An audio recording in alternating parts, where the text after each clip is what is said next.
Запертый там могущественный искатель приключений решил обучить его, чтобы он стал самым сильным искателем приключений. Нора был сыном дворянина из низшего сословия, у которого не было ни надежды на будущее, ни крутого магического навыка, и у него был только один друг. Он проснулся, чтобы начать свою жизнь в качестве библиотекаря после окончания подготовительной школы, потому что он предпочитал зарабатывать деньги, а не обременять своего и без того бесполезного отца. Он оделся и спустился по лестнице, но увидел, что его отец лежит лицом вниз, и тот сообщил ему, что его место библиотекаря занял сын виконта. Как и в большинстве аристократических обществ, у каждого дворянина был свой ранг, которому они соответствовали. Но, к сожалению, у них был только пустой титул, который был на самом дне социальной иерархии, и это позволяло тем, кто был выше по рангу, обыгрывать их в обществе. Эта новость огорчила Нору, и он заставил отца встать, попутно оскорбляя его, называя бесполезным папашей. Отец услышал это, но поскольку сын был недалеко от него, старик просто продолжал попытки успокоить его. Затем Нора спросил своего никчемного отца, что он будет делать, и тут пришла сестра Алисы, страдающая комплексом старшего брата, и заявила, что надерет задницу виконту ради своего любимого брата. Но они сказали ей, что не стоит злить дворян, потому что это только ухудшит ситуацию, и тогда она предложила ему сдать вступительный экзамен в Академию героев. Нора знала, что он скорее всего неудачник, и он действительно был неудачником, и вряд ли смог бы стать рыцарем или искателем приключений. Хотя это был шанс обеспечить себе безбедную жизнь. Алисе удалось его убедить, и он решил попробовать, потому что эта маленькая шлюшка наверняка бы его замучила, если бы он решил стать затворником. В городе он встретил Эмму и ее огромные пушки, и она почему-то была полна энергии, хотя работала библиотекарем. Несмотря на то, что он был бароном, а она всего лишь дочерью виконта, они были друзьями детства, потому что их родители хорошо ладили. Когда она рассказывает о своей новой работе в библиотеке, Нора говорит, что его место занял сын виконта, и это ее сильно расстроило. Он спросил, почему она так переживает из-за этого. Она ответила, что у нее есть хорошие новости о его навыке великого мудреца. Этот навык был похож на энциклопедию, как у Рафаэля и Стенсуры, но он не мог им пользоваться, потому что каждый раз, когда он его использовал, у него начиналась невыносимая головная боль, от которой мозг буквально плавился. Она рассказала, что, читая древний текст, узнала, что у великого Мерлина тоже были головные боли, но он справлялся с ними, целуя своих жен. Она спросила, не хочет ли он попробовать, но этому дураку пришлось попросить ее повторить, и она смутилась. Наш герой уже собирался это сделать как настоящий мачо, но она остановила его и попросила сменить место. Когда они поднялись на крышу, он поцеловал ее, но был так влюблен, что забыл о своем навыке. Она напомнила ему об этом, и он активировал навык и спросил Мерлина, как ему стать сильнее, чтобы сдать экзамены в Академии. Мерлин ответил, что ему нужно исследовать скрытое подземелье. Когда он спросил, где оно находится, у него разболелась голова, и он попросил Эмму поцеловать его в качестве первой помощи. Используя указания Мерлина, он нашел скрытое подземелье и вспомнил заклинание, чтобы открыть массивную дверь, преграждающую ему путь. Затем он крикнул: «Сезам, откройся!» И дверь открылась. Как только он вошел, женский голос, который совсем не вызывал подозрений, повел его на второй этаж. Он был таким простаком, что слепо следовал за ней, пока не оказался в комнате, где увидел связанную в цепях горячую красотку. Сначала он подумал, что это Айс Спайс, но потом оказалось, что она не лысая. С помощью телепатии она попросила его прикоснуться к ее голове, и когда он это сделал, она телепатически заговорила с ним, представившись служанкой Оливии. Самопровозглашенной суперавантюристкой, которая каким-то образом нашла скрытое подземелье, убила всех монстров внутри. Но оказалась настолько глупа, что попалась в ловушку, которая держала ее там 200 лет. Нора хотела снять с нее цепи, но она сказала, что умрет, потому что цепи называются цепями смерти, которые поддерживают жизнь в их владельца. Когда он спросил, зачем она позвала его, она сказала, что хотела придумать сюжет, но наш девственник-неудачник отмахнулся. Она решила, что он могущественный авантюрист, раз смог найти подземелье, но он сказал, что это его навык привел его туда. Когда он признался, что на самом деле был бесполезным негативным типом, она предложила поделиться с ним своими навыками, потому что сама ничего не могла с этим поделать. Когда он прикоснулся к ее лбу своим, ее навыки мгновенно передались ему, и она объяснила, что ее навыки могут создавать другие навыки, передавать их другим и даже редактировать. Этот навык создания и редактирования использует очки жизни, и когда они заканчиваются, он умирает, поэтому он должен постоянно что-то делать, чтобы пополнять их. Например, заниматься сексом, объедаться или получать подписки от своих подписчиков в ТикТоке. Затем он проверил свои очки жизни, которые составляли 550, и она попросила его попробовать свои новые навыки. В другом месте он встретил монстра-слизня и создал каменную пулю, потратив 50 очков, и выстрелил в него. Хотя он победил, ему показалось, что он провел 3 раунда без перерыва, и ему нужно было передохнуть. Дома он использовал свою сестру-нимфоманку, чтобы пополнить свои очки жизни, но это было не очень эффективно. эффективно. Затем он встретился с Эммой для того же эксперимента, но она подумала, что он позвал ее на свидание и надела откровенное платье, которое открывало ее грудь. Он попросил ее обнять его, и это увеличило его очки жизни больше, чем с Алисой. Он вспомнил, как Оливье сказал ему, что ему нужно набрать 300 очков, чтобы создать навык под названием «проницательный взгляд», который позволит ему считывать информацию о каждом живом и неживом существе. Затем он активировал проницательный взгляд и проверил состояние Эммы. Когда она пожаловалась, что у нее затекли плечи, этот чересчур усердный парень тут же применил свое умение и сделал ее грудь размером с арахис, отчего она скривилась. Потом он сказал, что маленькие детали тоже важны. Но он не был ее фанатом, поэтому она попросила его снова сделать ее грудь как у мамы, что он и сделал, потратив все свои очки. В день вступительных экзаменов экзаменатор сказал им объединиться в команду из 3 человек и собрать материалы для монстров, которые будут использоваться для оценки. Поскольку они не могли вернуться с пустыми руками, он попытался найти кого-нибудь, но его отговорили, потому что он был никем. И тут появилась Эмма и сказала, что уволилась с работы, чтобы быть с ним. Другая девушка по имени Ленора предложила присоединиться к ним, но когда Нур представился, она сказала, что нет смысла запоминать имя НПК. Когда начались экзамены, эта стерва Ленора бросила их и пошла на рынок за материалами, поэтому Нур сказал Эмме подождать его, пока он будет охотиться на монстров. Поскольку ему не везло, первым монстром, которого он встретил в подземелье, был мертвый жнец 99 уровня, который мог убить его одним ударом. Он пытался увернуться от его атак и хотел отменить его навык, убивающий с одного удара, но для этого нужно было слишком много очков жизни. Поэтому он создал навык, который делал тело монстра тяжелым. Это так истощило его, что он едва мог двигаться, но потом собрался с силами, проскользнул мимо жнеца, создал огромную каменную пулю и взорвал ее, прежде чем упасть. Когда пришло время оглашать рейтинг, Норд подумал, что они могут провалиться, так как Оливер заявил, что голова жнеца — это мусор. Однако все были шокированы, когда их команда побила рекорд вступительных экзаменов благодаря черепу, который он неохотно добавил в смесь. Как только я вернулся домой, настроение у всех поднялось, особенно у его бесстыжего папаши, который был просто рад, что его сын не будет таким же бесполезным, как он сам. Однако следующей проблемой, которую нужно было решить, были безумно дорогие вступительные взносы. На следующий день во время завтрака Элис была вся в нуаре, а их родители наблюдали за ними с непроницаемым лицом и кричали, что это в Алабаме. Тогда Элис решила, что он станет новым главой дома благодаря своему новому достижению. И это вывело дерьмового папашу из себя. Когда Нора заговорила о вступительном взносе, старик заявил, что у него скопилось немного денег. Однако, когда он услышал, что сумма составляет $300, он сказал, что ему понадобится год, чтобы собрать деньги,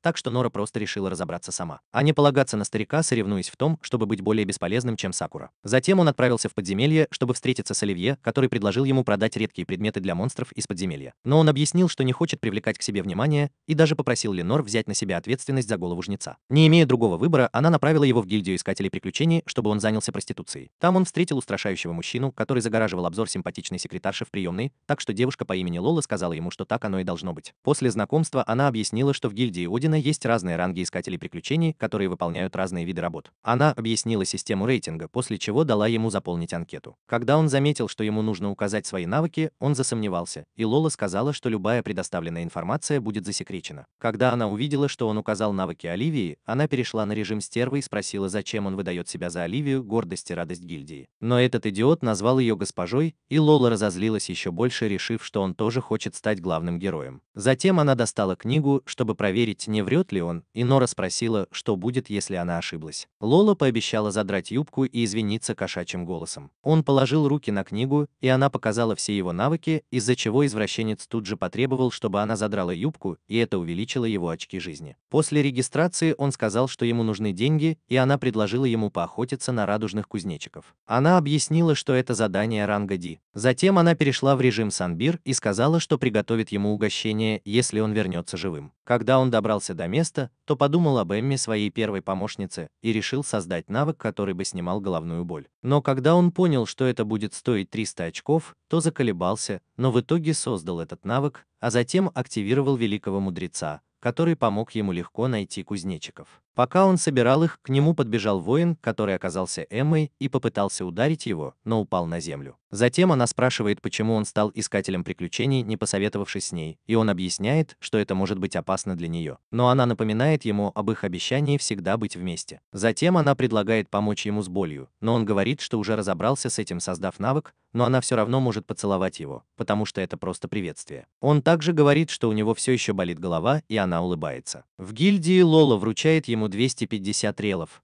Это самая большая сумма, которую он когда-либо видел. Она дразнит его, прижимаясь к нему, но Эмма Милкери не позволит девушке с плохим вкусом в одежде превзойти ее. Лола тоже не отстает, и в итоге они привлекают к себе внимание, поэтому Нора решает засыпать их комплиментами, и они успокаиваются. Вскоре они отправляются на следующее задание, где их внезапно атакуют уродливые гоблины того же уровня, что и Эмма. Пока Эмма достает свой клинок-близнец, Нора использует каменную пулю, чтобы разнести парочку гоблинов, а затем разрезает их пополам. Но тут на помощь приходит огромный кролик-единорог. Он быстро определяет его уровень и просит Эмму отойти, но умная девочка не хочет быть Сакурой, поэтому вступает в бой с кроликом, уворачиваясь от его ударов, потому что она быстрее. Затем она использует свои магические заклинания, чтобы несколько раз ударить его, но это только злит кролика, и он прыгает, вызывая землетрясение. А когда он собирается прикончить Эмму, Нора отбрасывает его каменной пулей. Затем они укрылись в лесу, где Эмма начала дуться, и чтобы поднять ей настроение, он предположил, что у монстра есть слабое место, до которого она не может добраться. Когда его слова не подействовали, он решил улучшить ее навык владения парными кинжалами,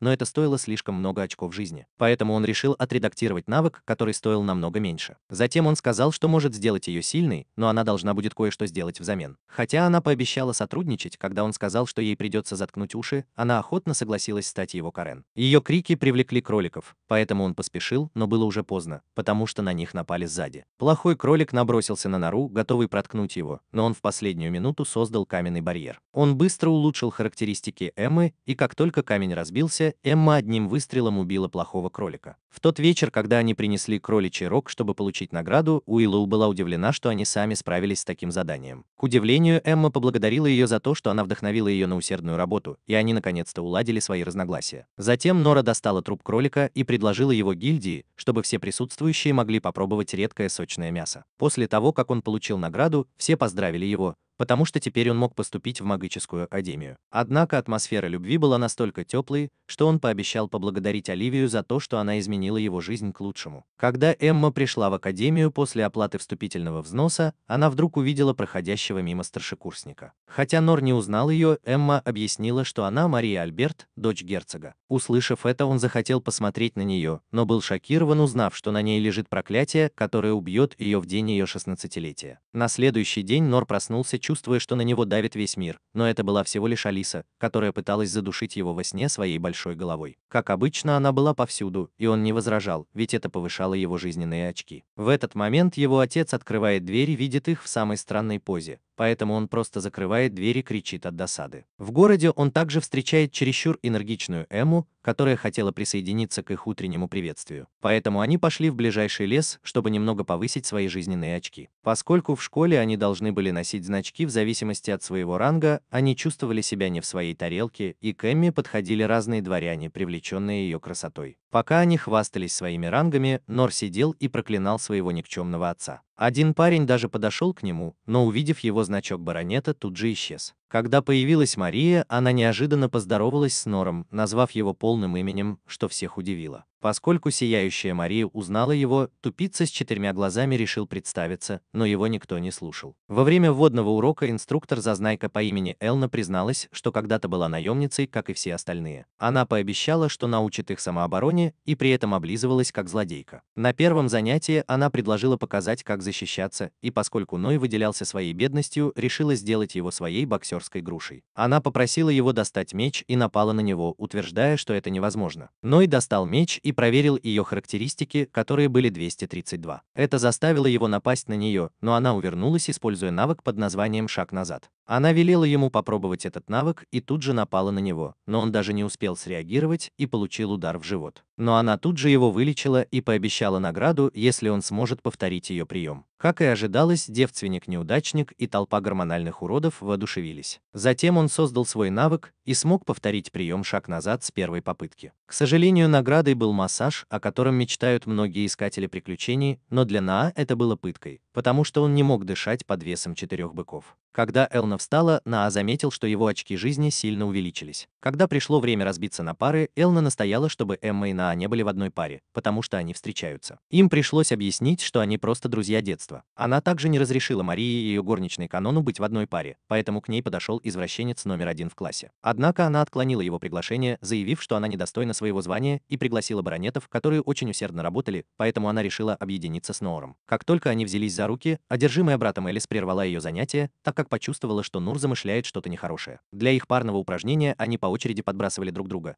Однако Нур не испугался, так как он уже купил навык пассивной защиты, который был настолько дешевым, что у него был самодовольный вид. Когда она его подбросила, он приземлился на задницу, как и ожидалось, но потом Мария упала и обрушила на него все свои козни. Когда мужчина подходит к ней, он понимает, что это было проклятие, которое медленно отнимало у нее жизнь. Он попытался избавиться от него, но это стоило бы ему вчетверо больше очков жизни, поэтому он спросил великого мудреца о наиболее эффективном способе получения очков жизни. Затем бесстыдный искусственный интеллект говорит ему выстроить в линию всех присутствующих девушек и хлопать по всем их участкам один за другим, что принесло бы ему 2000 очков жизни. ЛП. Однако Нора утверждала, что 2000 очков не стоили такого напряжения. От использования этого навыка у него, как обычно, разболелась голова, поэтому он попросил Эмму поцеловать его, что он и сделал без ее разрешения, так как не мог вынести боли. Этот поступок только разозлил Элну или вызвал у нее ревность, но в итоге она заставила его пробежать 50 кругов. Позже в тот же день они отправились в гильдию, где Лола взбесилась, так как была застигнута врасплох своей пассией. Как только она вбежала внутрь, другая секретарша сказала, что она пошла поправить макияж. После того, как она рассказала Лалю о случае Марии, она рассказала, что один из ее друзей, который является священнослужителем, может провести экзорцизм, который снимет проклятие. Она также сказала, что ее подруга очень занята и почему-то не любит браться за дела, связанные с проклятиями, но они все равно решили попробовать. Когда они спросили, в чем может быть проблема, она сказала, что ее подруга держит это в секрете. Поэтому Нора решила сделать все возможное, чтобы спасти Марию до ее 16-летия, которое было через неделю. Когда Лола пришла в храм, там уже была огромная очередь из желающих исцелиться,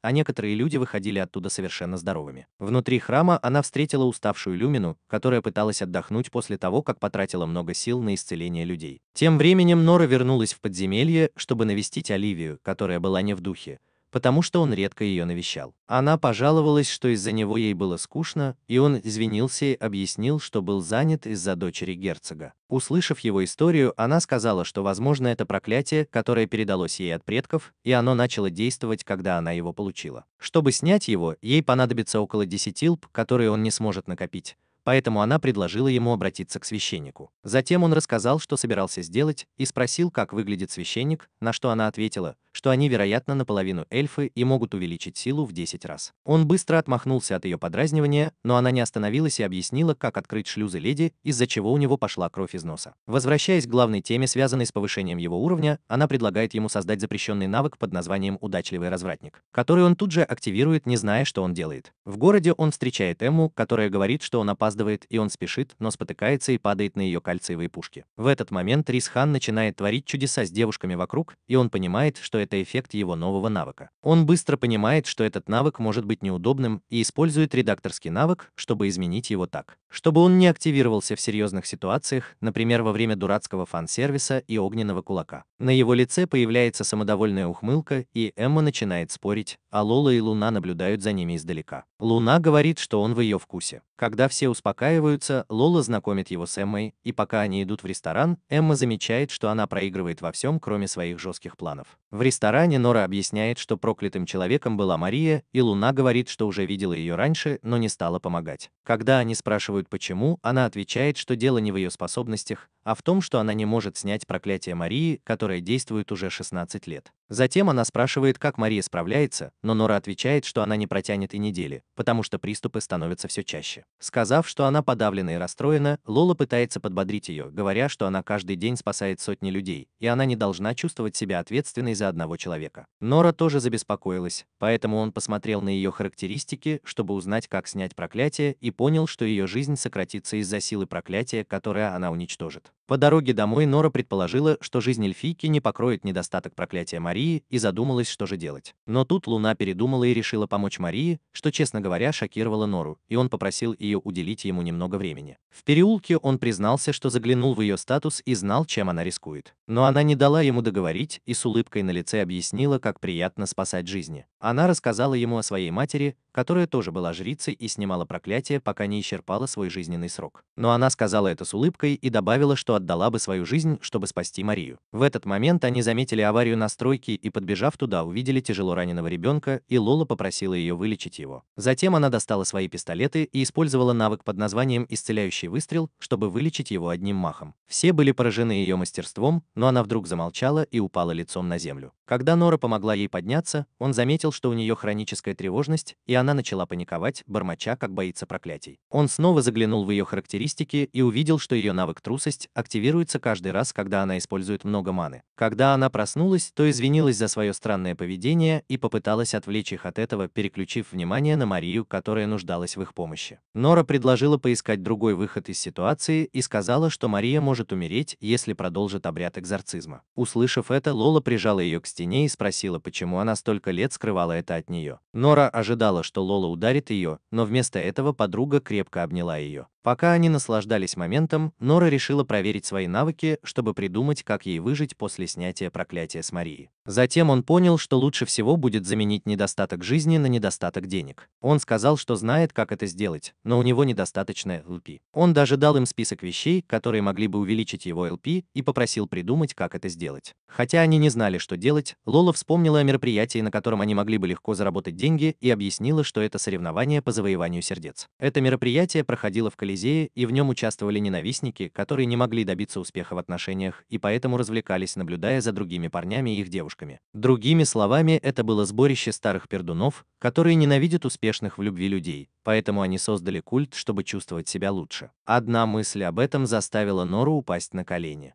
Тем временем Мария понимает, что ее здоровье ухудшается, потому что проклятие стало настолько сильным, что она чувствует приближение смерти. На мероприятии в гареме все с нетерпением ждали начала, и Лола объяснила, что это потому, что зрители судьи, которые могут оскорблять участников, пока те находятся в гареме. Когда на сцену вышли первые участники, девушка с носом картошкой представилась вместе со своими уродливыми спутницами, но зрители несколько минут молчали. А потом начали выкрикивать оскорбления, называя их свиноподобным гаремом. Даже ведущий сказал девушке, что ее поцелуй был похож на то, как будто она испачкала арену. Услышав, как грубо себя ведут зрители, команда Норы начала паниковать, а толпа продолжала издеваться над уродливой свиноподобной командой. По шкале из 3 баллов они получили 61, что окончательно подорвало их уверенность в себе. Эмма хотела уйти домой, но Лола сказала, что она может это сделать, потому что зрителям не понравится ее огромный лоб. Затем она закричала, что не собирается уходить, и на сцене другие команды получили свою долю оскорблений от зрителей Хейдена. Но наконец на сцену вышла группа плохих парней, и Лола сказала, что это авантюристы из Ламу, конкурирующей гильдии. Их выступление было настолько потрясающим, что зрители Хейдена потеряли дар речи, и они получили в общей сложности 2,7 балла. Нора заметил, что зрители расстроены, и представил, что будет, если его девушки окажутся бесполезными, но потом отбросил эту мысль. Однако, когда вызвали его команду, зрители включили рентгеновское зрение, готовые атаковать. Эмма радостно вышла на сцену и представилась зрителям, немного стесняясь. Повисла неловкая тишина, прежде чем толпа начала просить, чтобы им разрешили посмотреть на ее подушки безопасности. И вот так неожиданно ее фан-база увеличилась вдвое, и Луна заняла 2-е место, представившись, а затем Лола, которая, похоже, не привыкла дразнить людей. Модератор объявил, что счет 2925 – новый рекорд, и девочки запрыгали от радости. Однако он добавил, что соревнование еще не закончилось, и надел маску. Он сказал, что они должны угодить всем в толпе, чтобы выиграть соревнование. Он объяснил, что каждый участник гарема должен разыграть сценарий, который выберет толпа вместе со своим хозяином. Первой задачей было позаботиться о своем дрожащем от холода хозяине, и пока они смотрели на другие задания, девочки устроили совещание, чтобы решить, что делать. Как и ожидалось, Сёсбоя отлично справился со своей ролью, и девочки использовали свои идеи, чтобы согреть его. Толпа, наблюдавшая за их игрой, была тронута до слез и кричала так громко, что Колизей взорвался от криков. Они объявили их победителями, бросили им в ноги дорогие монеты и в отчаянии прогнали. Сразу после этого они отправились в особняк герцога, где встретили плачущего мужчину. Нора рассказала, что он посмотрел на состояние Марии и пришел с планом ее вылечить. Пока Мария лежала без сознания, она вспоминала свое тяжелое детство, которое было связано с тем, что ее предки, проигравшие в войне, наложили на нее смертельное проклятие. Поскольку она должна была умереть рано, она решила жить счастливо и поступила в Академию героев. Когда Нора вошла в комнату, он представился герцогу и Луне, которую они узнали, и спросил, не передумала ли она.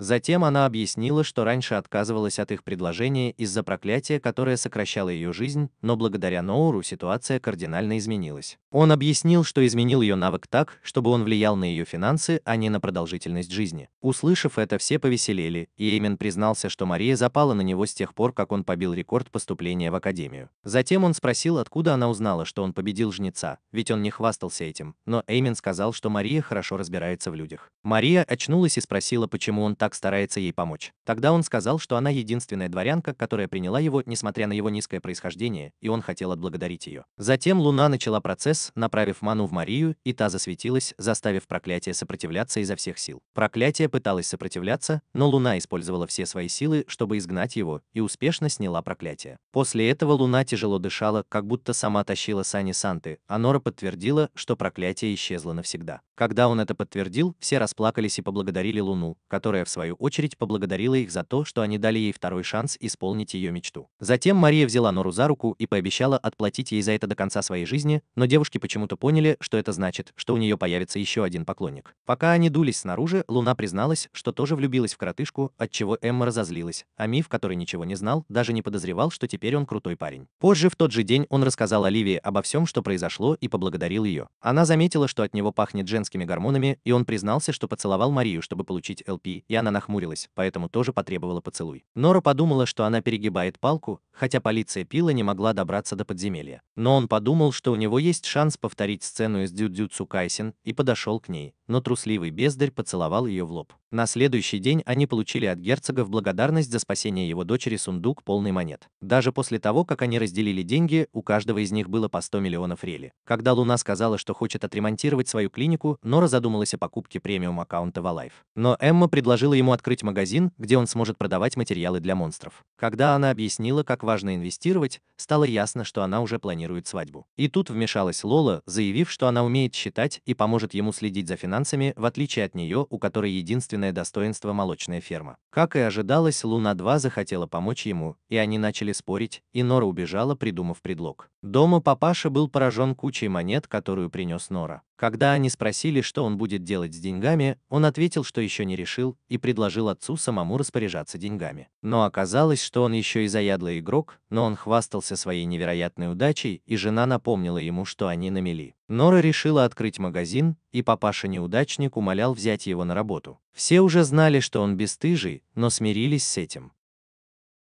Позже в тот же день Нора отправилась в подземелье за материалами. Когда он пришел в логово Оливии, она не отвечала на его звонки, и он подумал, что она умерла, поэтому начал ее трогать, пока она не смогла больше сдерживаться. Она пожаловалась, что он редко ее навещает, и когда она спросила, что ему нужно, он сказал, что хотел бы исследовать подземелье. И она предложила ему использовать навык создания лифта в подземелье. С этим навыком он мог мгновенно телепортироваться на этаж, который уже посещал, но мог использовать его только раз в час. Затем она заставила его надеть навык ослепления на случай, если он захочет сбежать от сильного монстра. Этот идиот попробовал его на себе и чуть не ослеп, потому что не увидел зеленый свет Эммы. На 5-м этаже он заметил 2 уже мертвых монстров и подумал, что они убили друг друга. Но тут позади него появился черный лев. Он попытался разглядеть его, но не смог получить никакой информации о его статусе. Когда дракон приблизился, он быстро включил ослепляющий свет и создал портал, чтобы сбежать. Но дракон сказал ему остановиться, пообещав, что не причинит ему вреда, потому что у него милое лицо. Нора, однако, не растерялся, когда увидел, что Муфаса выращивает на голове тюльпан. Оценив его силу, лев предложил подвести его до 6-го этажа и в обмен на это помочь ему кое-кого найти. Нора согласился на бесплатную поездку на Юба, и лев помчался на максимальной скорости, легко расправляясь с монстрами. Затем он представился как Тигрон, что было явно абсурдно, и объяснил, что это имя ему дал его тупой друг. Затем он рассказал, как они с другом попали в подземелье и легко добрались до 5-го этажа,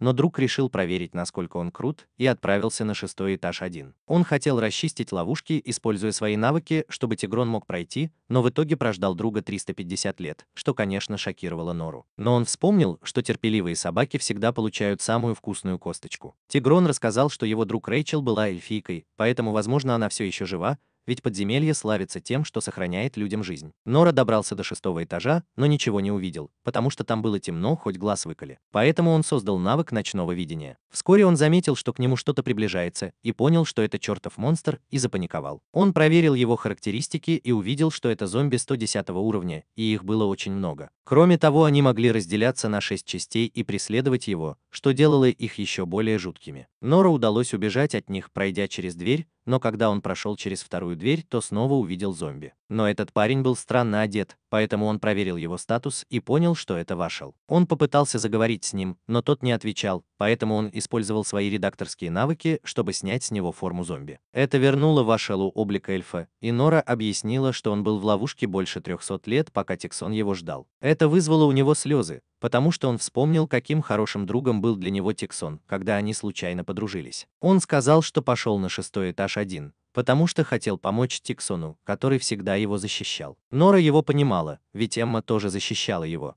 потому что его навык был бесполезнее, чем предупреждение на пачке сигарет. Набравшись смелости, он вернулся с Норой на 5-й этаж, где встретился с Тиксоном, который был рад видеть его живым. Затем он сказал Льву, что тот может забыть о завоевании подземелья, потому что он хотел проверить, жив ли его возлюбленный дома. Очевидно, парень не знал, что друзья важнее всего, и что еще хуже, он сказал, что чужакам нельзя в его деревню. А это значит, что он бросил Тиксона, который ждал его 350 лет. Они решили расстаться, но Вашел чувствовал себя виноватым, что потратил столько времени Тиксона. Но Лев не возражал, потому что он тоже был фанатом Арсенала. И все еще ждал, когда они выиграют Лигу чемпионов. Парень со слезами на глазах попрощался с ним, а когда они оказались на поверхности, Вашел пообещал отплатить Норе за спасение его жизни. После того, как он ушел, Нора спросила, что он собирается делать теперь, когда его друг уехал. Он ответил, что забыл кое-что на 5-м этаже и собирается вернуться за этим. Из любопытства Нора пошла за ним и увидела, как он злится, побеждая монстров. Сначала он подумал, что он просто зол, но Сью заметила, что он плачет, потому что ему было тяжело расставаться с лучшим другом. Увидев, как он предан Васелу, Нора была тронута, и он попросил Тиксона стать его другом. Это его удивило, но Нора была настроена серьезно, и он согласился жить у него. Он запрыгнул ему на спину, и они поехали обратно в город, а Тиксон думал, как ему повезло, что у него появился еще один друг, похожий на Рэйчел. Когда они вернулись домой, папаша чуть не обосрался, увидев, как Тиксон пытается протиснуться в дверь со своей огромной задницей. Мама Норы не обратила на это внимания, а Алиса была в восторге. Тиксон и папаша быстро поладили, но Тиксон все еще не спросил, не съест ли он их, если захочет. Тем временем Алиса решила погладить Тиксона по голове, и он издал странные звуки, которые, к счастью, не попали в запись. Через несколько дней, когда они собирались открыть дверь гильдии, они услышали, как две девушки ссорятся, а войдя внутрь, увидели, что Лола спорит с другой девушкой-администратором. Рано утром Эмма встретилась с Норой, которая выглядела как обычно бодрой и энергичной. Она заметила, что Нора смотрит на нее, и дала ему утренний бонус, чуть не сломав ему грудную клетку. Поскольку все на них смотрели, он попросил ее остановиться, но она подумала, что он просто стесняется, что его видят с ней. В школе Мария и Эмма пришли поблагодарить его за то, что он помог им. Она подошла к нему и прижалась к его широкой груди, а Эмма рассказывала о предстоящем тесте, о котором Фил, конечно же, не знал. Потом пришла Елена и сразу же объяснила, как проходит экзамен, потому что они были еще новичками. Она сказала, что экзамен будет длиться 2 недели, и за это время им нужно будет собрать определенные материалы о монстрах, которые они смогут добыть сами. Все студенты зашептались, потому что поняли, что это будут редкие предметы, включая дракона, которого они не смогут купить на свои деньги, как на вступительном экзамене. Хуже всего было то, что Елена добавила, что те, кто наберет меньше 10 баллов, должны будут посещать дополнительные занятия все лето. Во время обеденного перерыва Эмма хотела придумать стратегию, как добыть эти материалы, но даже Нора сказала, что это будет сложно. Когда он спросил, что она задумала, она закричала, что хочет дракона, который точно поможет им занять 1-е место. Нора предложила пойти в гильдию и спросить у Лолы. И тут они увидели, как Луна отчаянно пытается оттащить Лолу от Сары, своей коллеги, которая украла 2 искателей приключений под ее руководством. Но Сара просто отмахнулась от нее, сказав, что искателям приключений скучно смотреть на неотесанную Лолу, потому что она похожа на няню из детского сада. Пока Лола продолжала жаловаться, Сара посмеивалась над ней из-за того, что та отставала в еженедельном рейтинге, где ее баллы были настолько высоки, что можно было умереть, если бы попытались догнать Лолу. Нора вспомнила, что рейтинг влияет на бонусы и привилегии на работе, и ей стало жаль Лолу. Хотя Луна вспомнила, что по негласному правилу секретарши не должны уводить клиентов друг у друга. Лола объяснила, что Сара делает все возможное и использует свои чары, чтобы соблазнять людей. Однако эта стерва с каменным лицом отрицает обвинения и требует доказательств. Но поскольку у Лолы их нет, она назвала ее неудачницей, что так разозлило Лолу, что она поклялась никогда больше не позволять Саре уводить у нее клиентов. В тот месяц она вызвала Сару на соревнование, на которое та согласилась с условием, что если Лола выиграет, то заберет одного из ее клиентов. А именно коротышку Нура, который не мог устоять перед ее чарами. Увидев, что его превращают в подкаблучника, он проверил ее статус и обнаружил, что все ее навыки пригодятся в постели. У него даже пошла кровь из носа, когда он представил, что она может сделать. Затем Сара ушла в комнату, где рассмеялась как злая мачеха и сказала, что уже приучила своих мужчин быть очень преданными ей. Тем временем Нора спросила Лолу, есть ли у нее шанс победить, и, увидев ее реакцию, пообещал помочь. Он объяснил, что ищет задание высокого уровня из-за экзамена в академии, и поскольку это также повысит ее рейтинг, они согласились помогать друг другу. Луна тоже вызвалась помочь, сказав, что раньше была в группе, но ушла, потому что ее навык трусости мог помешать во время миссий. Нора согласилась, и команда пообещала надрать Саре задницу. Они вместе с Луной отправились в лес и начали побеждать монстров, пока не остался только дракон.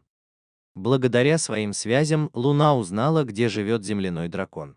Однако Эмма сказала, что драконы убивают любого, кто попадется им на глаза. Нора, как сын своего отца, решил, что лучше всего будет заманить дракона в ловушку, а потом убить его. Чтобы подготовиться, они взяли новые копья, и Нора пополнил свой запас ЛП у девушек. Это позволило ему дать им навыки, и они были готовы к охоте на дракона. Тиксон отвез их на гору, где жил дракон. Они оставили Тиксона у входа, а сами пошли одни. Нора спросил у великого мудреца, где дракон, и тот сказал, что он на севере. После использования навыка у него разболелась голова, и Эмма поцеловала его, а Луна нахмурилась. Но даже после объяснений она не поверила в их головную боль. Потом они начали копать и готовить ловушку для дракона. Когда они закончили, он посмотрел на дракона, чтобы понять, какие у него навыки, на случай, если придется их нейтрализовать. Но любое изменение стоило бы вонючему ублюдку слишком много ЛП, поэтому он взял камень и бросил его в дракона, который проснулся и сразу заметил его. Он с ревом бросился на него, и Нора побежала, спасая свою жизнь, хотя его чуть не раздавило. Он повел дракона к ловушке, а тот все время обстреливал его огромными камнями. Вскоре они вернулись к месту, где была ловушка, в которую угодил каменный дракон, и девушки тут же начали его колоть. Нора тоже присоединилась, но дракон так сильно обстреливал его камнями, что он чуть не погиб. Но вскоре они победили дракона, после чего бросились к нему на помощь, и Луна исцелила его своей магической пулей. В школе Эльма была в шоке, узнав, что они убили настоящего земного дракона. Что касается остальной добычи, они отнесли ее в гильдию, где устроили большой переполох. Благодаря его вкладу рейтинг Лолы резко вырос, и они прыгали от радости, но их восторг был недолгим, так как Сара тоже обогнала их по очкам. Лола подумала, что Сара точно жульничает, но доказательств не было. Оказалось, что она заставляла всех работать до изнеможения, пока они не превратились в зомби. Когда они умоляли ее вознаградить их за тяжелый труд, она сказала, что им еще многое предстоит сделать, прежде чем подбодрить их, чем заинтересовала Нора, который тоже хотел получить награду. Лола разозлилась и отвела Нора в секретную комнату, где начала раздеваться, но Нора вытащила купон «Трогай меня где угодно», как будто ей было 11 лет. Она сказала, что он должен будет использовать купоны, но сегодня ему придется лечь и позволить себя обслужить. Нора остановила его, когда он подумал, что она притворяется, и она заплакала. Позже в тот же день он пошел в подземелье за советом к Оливии, которая сказала ему, что если он хочет сражаться с сильными монстрами, то ему нужно подняться на 7-й этаж. Но она сказала, что он недостаточно силен, и предложила ему использовать комбинацию навыков с элементами огня и молнии. Она объяснила, что он может получить священный огонь, который легко убивает зомби, или капли воды, которые тоже могут пригодиться. Наконец, он мог попробовать молнию, которая идеально подошла бы для ограды. Нора сразу же купила эти навыки, а потом объяснила, что ему нужно создать навык слияния магии, чтобы использовать мощное заклинание. Он отправился на 6-й этаж, где встретил нескольких зомби. Он объединил земную пулю со священным огнем и смог нанести мощную атаку, которая пронзила зомби. Сила атаки была настолько мощной, что он подумал, что возможно смог бы победить повелителя демонов, и отправился на 7-й этаж. Как и в любом другом подземелье, 7-й этаж выглядел как лес с солнечным светом, деревьями и свежим воздухом, что поразило его. Пока он любовался пейзажем, он заметил стаю волков, яростно пожирающих другого монстра. Он сразу же проверил их статус, который был в 3 раза выше его, и решил, что лучше отступить. В этот момент к нему подошла девушка и сказала, что у нее есть просьба.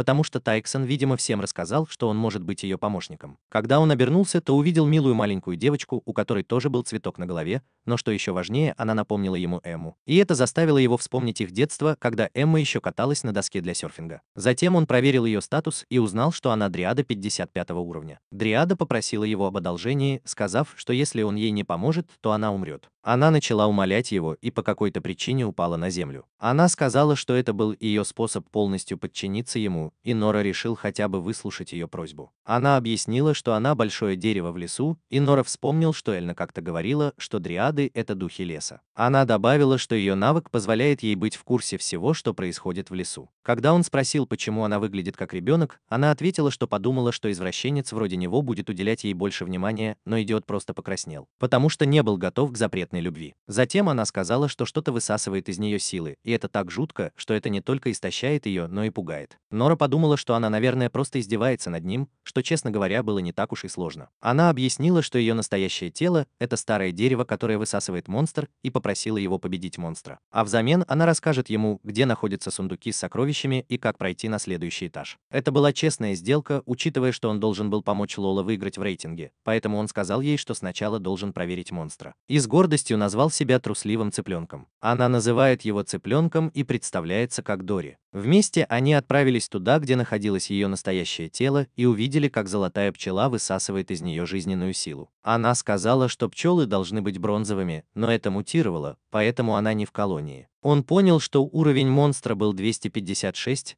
и сказал ей, что монстр прикончит его, если он попытается подойти к нему. Она извинилась за то, что попросила невозможного, и тут же упала от боли. Нора проверила пчелу и увидела, что она высасывает ману из ее тела. Хотя он знал, что не сможет победить золотую пчелу, он посмотрел на ее настоящее тело и увидел, что оно постепенно разрушается. Она собралась силами, чтобы встать и показать ему дорогу на следующий этаж, но увидев, как она старается, он проклял свою слабость и сказал, что не может быть таким бессердечным и оставить ее страдать, ведь она так похожа на Эмму. Затем он отправился в логово Оливии, чтобы узнать ее великие знания, и, как и ожидалось, она была рада, что ее ученик обратился к ней. Однако она посоветовала ему не слушать Дори, потому что он не такой сильный, как главный герой. Тем не менее, Нора хотела помочь ему, поэтому спросила, не влюбился ли он в эту девушку с первого взгляда. Нора объяснила, что это потому, что она напомнила ему Эмму и решила помочь, сказав, что он должен пообещать не умирать, иначе она отправится в ад и надерет ему задницу. Затем он спросил, почему она не попадет в рай, но девушка ответила, что она была плохой девочкой. На 7-м этаже они нашли золотую пчелу в ее гнезде, и Нора сразу же применила навык цель, чтобы атаковать врага. Затем он подошел к стае волков и велел Дори спрятаться, потому что план был опасным. Она дала ему нежданный бонус к уровню, а потом убежала, чтобы спрятаться. Нора бросила камень, и один из волков бросился на него, но он убежал, думая, что они не догонят. Однако они оказались быстрее, чем он ожидал, и вскоре догнали его, почти зарезав сзади. Когда он упал, они окружили его, готовые разорвать его на куски, но он использовал навык ослепляющий свет, чтобы сбежать. Когда он убегал, он увидел, как золотая пчела сосет кровь Дори, хотя должна была быть в своем гнезде. На полу лежала Дори, которая потеряла сознание, и он в гневе напал на пчелу мечом, но она отразила удар. Он выстрелил в нее молнией, но она была слишком быстрой. Вскоре волки догнали его, желая содрать с него шкуру. Тогда он использовал навык цель, чтобы заставить серебряных волков ненавидеть золотую пчелу. Это заставило стаю напасть на золотую пчелу, и вскоре битва превратилась в кровавую бойню, в которой волки получили больше ранений. Но пчела в конце концов расправилась с надоедливыми волками и приготовилась к бою с Норой, которая использовала слияние воды и электричества, направив его на пчелу и Пикачу, на их желтые задницы. Вскоре после этого Дори очнулась и поблагодарила его за спасение своей жизни, хотя сама ничем не смогла помочь. Она показала ему, где находится сундук, и помогла достать из него вещи. Внимательно осмотрев сферу, он понял, что она усиливает магов с атрибутом ветра, а золотая заколка была тройным плодом плодотворного падения. Это его обрадовало, и он поблагодарил ее за выполнение сделки. Она также показала ему вход на 8-й этаж, который он не смог бы найти за полгода. Вернувшись в город, он отдал редкий предмет Лаля, чтобы помочь ей выиграть турнир. В день финального объявления все были в предвкушении, как будто это было событие года. Каждая приемная комиссия выбирает своего лучшего искателя приключений, и они вместе поднимаются на сцену. Затем они начинают подсчитывать количество монет, которые им выдал глава гильдии, в зависимости от их достижений. Один за другим искатели приключений выбывали, пока не остались только представители Лолы и Сары. Битва продолжалась, но у Норы, похоже, закончились монеты. Атмосфера накалилась, они оба раскрыли свои карты, и Нора победила, поэтому Лола была объявлена победительницей. Как и ожидалось, Сара обвинила их в жульничестве, но Лола напомнила ей, что у нее нет доказательств, и посоветовала не красть у нее напарника. Сара расстроилась, а Нор, который все еще был влюблен в нее, попытался ее подбодрить, и она воспользовалась этим, чтобы незаметно сунуть ему записку со своим адресом. Лола заметила это и погналась за ней с шипастой дубинкой. На следующий день он дал Эмме сферу ветра, и королева Глока тут же ее проглотила. Ее тело ярко засветилось, и Нора увидела, что она получила два новых навыка, один из которых позволял ей становиться невидимой. Она попробовала первый навык – бег на скорости ветра, а потом попробовала навык удар ветра, который тоже оказался очень мощным. Она поблагодарила его за подарок, но опустила глаза, и он спросил, не из-за груди ли она снова расстроилась. Но она сказала, что нет, и попросила его пойти с ней на вечеринку. Мур вспомнил, что это была вечеринка для знати, но она объяснила, что ее заставят танцевать, и попросила его сделать это вместо нее. Сначала он почему-то колебался, но когда она сказала, что ей придется искать другого парня, он неохотно согласился пойти с ней. Его безразличие ее разозлило, и она сказала, что он не уделяет ей достаточно внимания и, наверное, не заметит, если она влюбится в другого или ее похитит. Дома он встретил свою семью, громко крича, и его придурок-отец набросился на ни в чем не повинную салфетку. Когда он спросил, что случилось, они ответили, что не смогли найти для него магазин, потому что никто не хотел продавать или сдавать помещение для нищего дворянина. Это напомнило Норе, что несмотря на то, что он стал сильнее, он все еще был сыном низкородного баронета, которого даже не считали дворянином. Чтобы подбодрить отца, он сказал ему не торопиться, потому что он никогда не верил, что сможет найти подходящее место. Затем он спросил своего никчемного отца, есть ли у него подходящая одежда для вечеринки, и сказал, что собирается пойти туда с Эммой. Тогда отец НПК принес уродливый костюм, похожий на шкуру тигра, и сказал, что это лучшее, что у него есть. Увидев, в каком состоянии находится их фамильное достояние, которое, вероятно, было единственным, что он мог унаследовать, он решил просто купить новый костюм. На вечеринке он выглядел элегантно, и даже родители Эммы заметили его и поблагодарили за то, что он пришел с Эммой. Когда он спросил, где она, они сказали ему подождать немного, пока она не переоденется. Затем отец Норы прошептал ему, спрашивая, знает ли он, что это за вечеринка, и по его ответу понял, что Нора понятия не имеет, что происходит. В этот момент пришла Эмма, похожая на ледяную красавицу без выжженных волос, и, как и ожидалось, первое, что она сделала, это привлекла его внимание своими роскошными 106-сантиметровыми грудями. Вскоре после этого хозяин, которого можно было бы назвать Джеком Воробьем, рассказал, что несколько дней назад воры-призраки прислали ему письмо. При упоминании этого имени настроение у всех изменилось, и Нора заметила, что Эмма была потрясена. Джек сказал им, чтобы они не волновались, и добавил, что хотя вор охотится за его драгоценностью под названием «Слезы русалки», у него нет шансов ее украсть, потому что он нанял лучших искателей приключений из гильдии. Достаточно было взглянуть на этих искателей приключений, чтобы понять, что они выглядят сильными, но Ноар все равно не сводил глаз с девушки-искательницы приключений, которой было всего 16 лет, но у которой был 148 уровень. Убедившись, что драгоценность в надежных руках, все успокоились, кроме Эммы, которая все еще была напугана. Когда он спросил, угрожал ли ей вор, она быстро сменила тему и натянуто улыбнулась. Позже они увидели, как их одноклассники по очереди танцуют на сцене. Стильный парень по имени Майк подошел поздороваться с Эммой, и Ноар немного заревновал. Затем он снова пригласил ее на свидание, но она отказала. Он решил, что Ноар мешает, и, узнав, что он из семьи барона, предложил соревнование, чтобы посмотреть, кто лучше станцует с Эммой. Ноар легко согласился, что было на него не похоже, но когда на кону стояла Эмма, казалось, что его стальные яйца стали бронзовыми. Майк вышел на сцену первым с Эммой, и толпа громко зааплодировала, когда его выступление оправдало ожидания аристократов. Когда настала очередь Ноара, он продемонстрировал танцевальное мастерство, прежде чем выйти на сцену. Но он все равно нервничал, и Эмма слегка подтолкнула его, чтобы он успокоился. Как только они начали танцевать, все были впечатлены их выступлением, и раздались громкие аплодисменты, которые сделали его очевидным победителем. Когда он наклонился, чтобы поцеловать ее, свет погас, и это означало, что пришел вор-фантом, который был одержим вниманием, потому что его не любили дома. Она сказала, что пришла за слезами русалки и за Эммой. Это стало для него шоком, ведь он помнил ее странные вопросы, которые она задавала ему в тот день. Девушка-авантюристка тут же бросилась за ней на люстру, но та пролетела мимо и спустилась вниз, чтобы украсть Эмму прямо из рук Норы. Затем она усыпила Эмму и ударила слабую девчонку, а потом сбежала. Джек Воробей-идиот сразу же бросился проверять, цела ли его драгоценность, но в итоге выдал ее местонахождение настоящему вору-фантому, который прятался в толпе. Они успешно забрали то, что им было нужно, и как Бэтмен выпрыгнули в окно, чтобы сбежать. Авантюристы решили разделиться на две группы, чтобы преследовать злоумышленников, и Нора попросила взять ее с собой. Но он сказал ей, что он недостаточно силен, чтобы сражаться с ними, потому что он слаб, но она представилась как Лайла и попросила его не мешать. Вскоре они догнали женщину-фантома, и Нора быстро проверила ее статус, чтобы узнать, какие навыки представляют для них наибольшую опасность. Затем он предупредил Лайлу, чтобы она была осторожна с ее навыком призыва,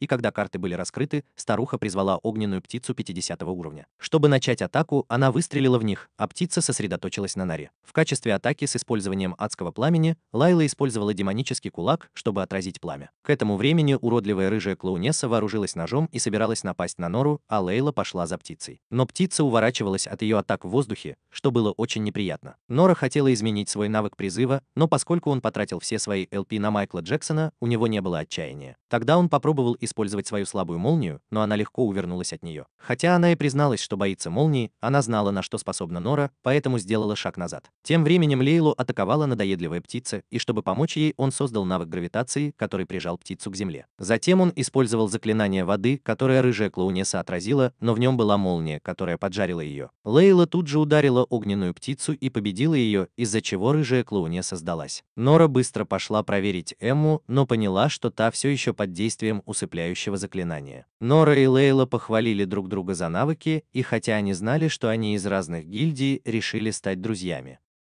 Вскоре после этого появился лидер Лейлы и сказал, что уже поймал мужчину-фантома и хочет помочь им. Нора заметила что-то странное в этом мускулистом парне, и пока он хвалил их за победу над рыжей клоунессой, Нора использовала проницательный взгляд и обнаружила, что он заблокирован. В этот момент он получил удар от парня, после чего использовал гравитацию, чтобы легко их подавить. Затем он забрал себе спящую красавицу, а когда Лейла потребовала объяснений, Нора сорвала с него серьгу, и он превратился обратно в мужчину-фантома. Он заявил, что собирается сделать Эмму своей женой, потому что он такой могущественный, что может взять все, что захочет. Увидев, как он развлекается с ней, Нора преодолевает гравитацию и встает. Но фантом увеличил мощность гравитационного поля, но Нора смогла преодолеть его воздействие на свое тело, и пока фантом отвлекся, Эмма очнулась и ударила его кулаком. А Нора добила его, отправив в нокаут. В особняке Джек Воробей поблагодарил Нору за спасение и пообещал как-нибудь отплатить ей. Родители Эммы тоже поблагодарили его за спасение дочери, которая была рада, что Нора наконец-то отнеслась к ней по-человечески. В благодарность за помощь Джек Воробей помог им получить скидку на редкие предметы монстров, чем осчастливил бедную семью. Через несколько дней в школе Элмина объявила, что к ним перевелась новая ученица, которая оказалась Лейлой. Лейла представилась как искательница приключений и сразу же очаровала мальчиков, чем вызвала зависть у уродливых грилей. Тогда Нора поняла, что это та самая Лейла, с которой он сражался несколько дней назад. Увидев, что они знакомы, Элна велела ей сесть рядом с Норой, что очень расстроило остальных старшеклассников. Затем Элна объявила, что пришло время для специальных уроков, и новенькая Лейла заинтересовалась. Она спросила у ребят, что это за специальные тренировки, и они ответили, что это значит, что они едут в тренировочный лагерь, а значит будут отдыхать на горячих источниках. По дороге к горячим источникам Элма предупредила их, чтобы они были начеку, потому что могут встретить монстров. Тем не менее, Эмма была очень взволнована, ведь это была возможность вывести уход за кожей на новый уровень. Видя ее волнение, Нора подумала, что ей не стоит участвовать в тренировочном лагере, потому что она наверняка переусердствует. А парни тем временем с нетерпением ждали, когда можно будет искупаться в открытом бассейне, ведь это был их единственный шанс увидеть что-то интересное. Из-за этого девушки решили не показываться, но Эмма с кокосовой прической сказала, что ничего страшного, если парни ее увидят. Затем они обратили внимание на Нору, надеясь, что он остановит любого, кто попытается подсмотреть, и увидев их лица, извращенцу в шкафу ничего не оставалось, кроме как заткнуться. Позже все начали дурачиться, и Элна напомнила им быть начеку, но парень с колючими волосами сказал, что они элитные бойцы, которые легко справятся с любыми монстрами. И она заставила его одним движением съесть грязь. Она прямо сказала ему, что такие, как он, обычно погибают в конце истории, когда главный герой развивается. Разозлившись, она велела им построиться, прежде чем вернуться. Поскольку все парни были туповаты, Лайла взяла командование на себя и начала раздавать указания, что вполне устраивало НПК. Ведь это была редкая возможность для горячей красотки поуправлять ими. Когда они подошли к горячему источнику, парень с колючими волосами доказал, что он не совсем бесполезен, когда сказал Норе остановиться. Затем он бросил камень перед собой, и тот активировал ловушку. Этот позер хотел, чтобы девушки похвалили его за то, что он полезен, но они все отвлеклись на какие-то красивые полевые цветы. Пока Мур размышлял, кто же устроил эту ловушку, появилась Пикси и сказала, что это дело рук каких-то бандитов. Она также сказала, что она не злая, но колючие волосы придавали ей подозрительный вид. Как только девочки увидели Пикси, они тут же начали ее гладить, как будто она была золотой рыбкой. Нора внимательно посмотрел на нее, нее и заметил, что у нее есть навык кукловодства. Он посмотрел на Элну, ожидая ответа, но она отвела взгляд, давая понять, что они сами по себе. Пикси сказала, что знает короткий путь к горячему источнику, и все пошли за ней, как стадо баранов. Вскоре они прошли через темную пещеру, и Нора забеспокоился, но Спайк уверенно заявил, что у него есть навык обнаружения ловушек, и пошел первым. Нора тоже достал меч, но Пикси пожаловалась, что это ее пугает, и попросила убрать его. Когда они дошли до центра пещеры с множеством дыр, Нора был уверен, что в них прячутся монстры, поэтому он сказал Пикси, что знает о ее навыке кукловодства. Это заставило ее признаться и приказать ящеролюдам напасть. Тут же несколько вооруженных ящеролюдов преградили им путь, но Нора не успел приказать своим товарищам построиться, как они все бросились в бой, чтобы доказать свою правоту. Марису заметил, что девочкам грозит опасность, но его опасения были напрасны, потому что Лейла и его гаремные девочки смогли справиться с монстрами. Вскоре все ящеролюды были повержены, и Пикси убежала. Нора использовала свою гравитационную способность, чтобы остановить их побег. Когда они добрались до другого берега, Эльна хотела сказать «я же говорила», но они издалека увидели горячий источник. И это заставило их прыгать от радости, совершенно не обращая внимания на ее слова. Позже они добрались до своего жилища, где их встретила старая карга на пороге смерти. Старуха сказала, что горячий источник готов для девушек, но они опасались парней, поэтому Спайки пообещал не подглядывать за ними. Поскольку ящерки, вероятно, сильно ударились головой, девушки решили заставить их дать ложную клятву, прежде чем уйти. Когда они ушли, парни показали свое истинное лицо и даже спели гимн братства, готовясь навсегда запомнить вид медвежьих загонов. Спайки стал лидером этой шайки дегенератов и раздал маски всем присутствующим, включая Нура, который неохотно согласился. Держа маску, он вспомнил, как девушки сделали его своим рыцарем в сияющих доспехах и отказался от их приглашения. Это сделало его предателем в их глазах, и они начали преследовать его по всему жилищу, пока он не направился к открытой женской купальне. К счастью, Эльна встала на страже и использовала технику земли, которая остановила их. Они встали и продолжили свой путь к загонам для животных, поэтому Эльна и Нора использовали технику земли, чтобы остановить их. На этот раз не только их лидер Спайки остался стоять, готовый отомстить за своих павших товарищей. Когда он и Эльна обменялись ударами, он оттолкнул ее с такой силой, что Норе пришлось спасать ее. Затем она спросила, как он стал таким сильным, и он признался, что выпил много зелий, усиливающих его способности, а потом активировал их и превратился в гига-качка. Эльна назвала его дураком за то, что он пошел на это только ради того, чтобы посмотреть на сюжет, но ее слова разозлили его. И он объяснил, что ему просто интересно, что происходит в жизни его одноклассника. Он пытался убедить Нору присоединиться к нему, чтобы исполнить мечту любого парня, но сумел устоять перед соблазном и сказал, что никогда бы так не поступил со своими друзьями. Это разозлило Спайка, и они начали сражаться, доказывая, кто из них сильнее. Нора, конечно, сильнее физически, поэтому он активировал навык, который лишает противника сил, и смог повалить Спайка на землю. В этот момент другой парень, который притворялся, что он из команды битов, побежал к горячему источнику. Нора хотела догнать его, но парень по имени Кент был слишком быстр. Он решил замедлить свои характеристики, но это стоило ему слишком много очков. Но Эмма была в опасности, и он рискнул своей жизнью, чтобы активировать навык. Несмотря на то, что он замедлился, Кент успел прыгнуть в источник, а за ним и Нора. Но оказалось, что девушек там не было, потому что Елена сказала им подождать. Из-за того, что он потратил слишком много очков, он потерял сознание прямо в воде. Когда он проснулся, то обнаружил, что у него завязаны глаза. А Елена сказала, что они разрешили ему принять ванну вместе с ними в качестве награды за то, что он остановил дегенератов, которые развлекались в своей комнате. На следующей неделе, в первый день открытия магазина, Лола в одиночку передвинула тяжелую мебель, и выяснилось, что она дальняя родственница гориллы Грода. Благодаря упорному труду Норы магазин был забит редкими товарами, и Луна стала проектом, на который им понадобилось всего несколько недель, чтобы раскрутиться. Нора также давала девушкам пробовать странные вещи, но им нравилось не знать, что это были трупы слизней из подземелья. Вскоре люди стали приходить в магазин, чтобы посмотреть на редкие товары, и папаша-неудачник плакал, когда Нора благодарила его за рекламу магазина. В этот момент он снова поблагодарил Нору за то, что она изменила их жизнь, и сказал, что гордится ею, и это заставило его вспомнить, как далеко он продвинулся. Затем он вернулся в подземелье и сказал, что хочет освободить Оливию от цепей и положить конец ее страданиям в благодарность за то, что сделал из бесполезного неудачника могущественного искателя приключений.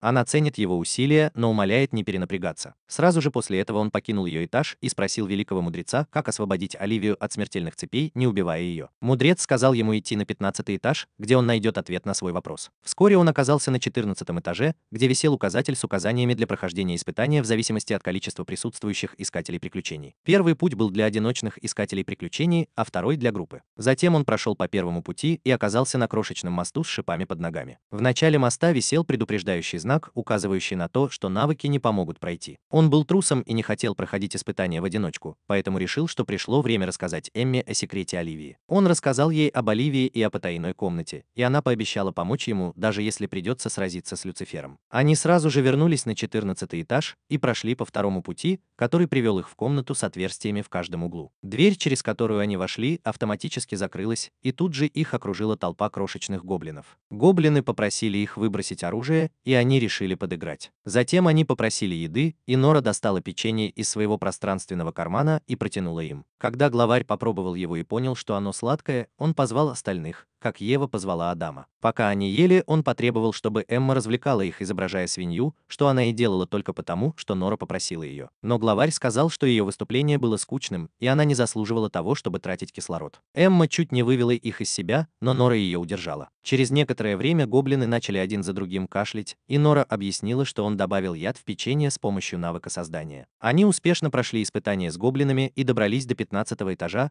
где нашли Оливию или кого-то, кто был похож на нее в цепях. Он попытался поговорить с ней телепатически, как обычно, но она не ответила, и он решил проверить ее характеристики. Он узнал, что девушка связана как клон Оливии, а цепи настоящие. Он также заметил каменную табличку рядом с ней, на которой было написано, что ее нужно освободить, не убивая. Эмма использовала свой воздушный удар, чтобы освободить клона. Когда она очнулась, то вела себя дружелюбно. Но Нора обвинил ее в том, что она цепи смерти, и она перестала притворяться. Нора атаковал ее каменной пулей, но она отбросила ее ногой, как будто это был воздушный шарик. Затем она использовала мощную огненную атаку в форме дракона, который мог нацеливаться на свою цель. Эмма попыталась атаковать ее двумя кинжалами, но та отбросила ее мощным ударом. Она использовала мощное огненное заклинание, которое напугало Нору, и он использовал свой навык побега, чтобы вернуться в логово Оливии. Эмма спросила, есть ли у нее слабость, которая поможет им победить ее мощного клона. Нора отказался, заявив, что должен отплатить ей за доброту, которую она проявила к нему.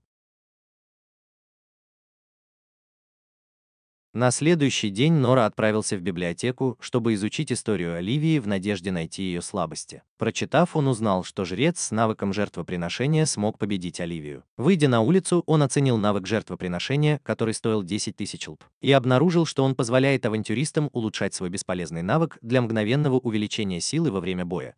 Поэтому он активировал этот навык. В ту ночь он наткнулся в городе на фальшивую Оливию, и она рассказала, что ее работа заключается в устранении любого нарушителя на ее этаже. Однако ей стало скучно, и вместо этого она захотела поиздеваться над ним. Затем она спросила, как он планирует спасти своего хозяина. И что еще хуже, она сообщила ему, что Оливия скрывала мучительную боль, которую она ежедневно испытывала в подземелье. Это только укрепило его решимость освободить ее, в результате чего он активировал навык жертвоприношения и получил мгновенный эффект. Сначала он попробовал заклинание молнии, от которого она уклонилась, а затем атаковал ее мечом в лоб, но она только притворялась обеспокоенной, когда легко полоснула его мечом. Грудь. Хотя это был легкий порез, его тело онемело, и он понял, что она добавила к своему удару молниеносную атаку. Тем временем Оливия смогла почувствовать его колеблющееся сознание, так как она связана со своим клоном. Это заставило ее вспомнить, почему она на самом деле заинтересовалась Нормом. 200 лет назад неудачник, который выглядел точно так же, как он, внезапно попросил разрешения стать ее учеником, пока она развлекалась в баре. Она шикнула на него, как на надоедливую муху, только для того, чтобы он упал лицом вниз на землю, но она отказалась, потому что не знала, как кого-то учить. Однако мальчик был последователен и следовал за ней повсюду в течение нескольких дней, недель и месяцев, просто чтобы доказать, насколько он решителен. После того, как он некоторое время следил за ней, она спросила, почему он так одержим, и он рассказал, что пообещал своему покойному другу стать величайшим искателем приключений. Тогда она сказала, что если он сможет хоть раз ее ранить, она возьмет его в ученики. Он выхватил меч и ударил ее сзади, но она наступила на лезвие босой ногой. Она сказала, что он слабее НПК, и посоветовала ему отказаться от своей мечты и умереть. Но преследователь продолжал за ней ходить. В конце концов, она начала понемногу ему поддаваться, и как раз когда она уже начала получать удовольствие, бармен сказал, что парень умер. Оказалось, что он пытался защитить девушку от монстра и погиб. Увидев его бездыханное тело, она винила себя в его смерти, потому что если бы она его как следует обучила, все было бы по-другому. В битве Нора уже была на грани поражения, но Эмма использовала свой шаг-вспышку, чтобы отбросить клона. Появились и другие девушки из гарема, и Луна использовала свой каблук и пистолет, чтобы исцелить его. Пока они стояли перед ним, клон насмехалась над ними, говоря, что они не в диснеевском мюзикле. Они тут же набросились на нее, используя хорошо скоординированную атаку, но она напала на Эмму сзади, а на Лилу со спины. Затем Эмма начала бросать в нее галлоны воды, и это отбросило ее назад, но она ответила мощным ударом. Нора убрала с меча молнию, и Лила ударила по нему с такой силой, что он разбился.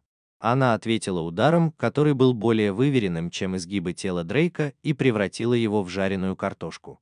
В этот момент все бочки начали рушиться, потому что клон использовал навык, вызывающий лихорадку. Она снова выпустила пламя, готовая покончить с ним, но он увернулся, хотя это потребовало от нее всех сил. Он понял, что она замедлила его движение своим навыком, и даже когда он атаковал каменной пулей, она развернулась и ударила его. В этот момент он понял, что она владеет навыками Оливии лучше, чем он. Она сказала ему сдаться, но он отказался и начал рассказывать никому не нужную историю, закончив тем, что он должен спасти Оливию. Затем он обменял все свои навыки, кроме креативности, и получил мощный баф, который использовал, чтобы броситься за ней, и впервые смог точно предугадать ее движение. Но даже когда он ударил ее, его меч не смог оставить на ней ни царапины, и она несколько раз нанесла ему сильные удары по лицу, пока он не отлетел в сторону. Она снова выпустила пламя дракона, и перед его глазами промелькнула вся его жизнь. Если бы он бросился вперед, использовал силу брони и нанес удар, который превратил бы ее в пыль, Оливия была бы свободна. Он пошел навстречу ей на большое поле и крепко обнял ее, плача над ее судьбой.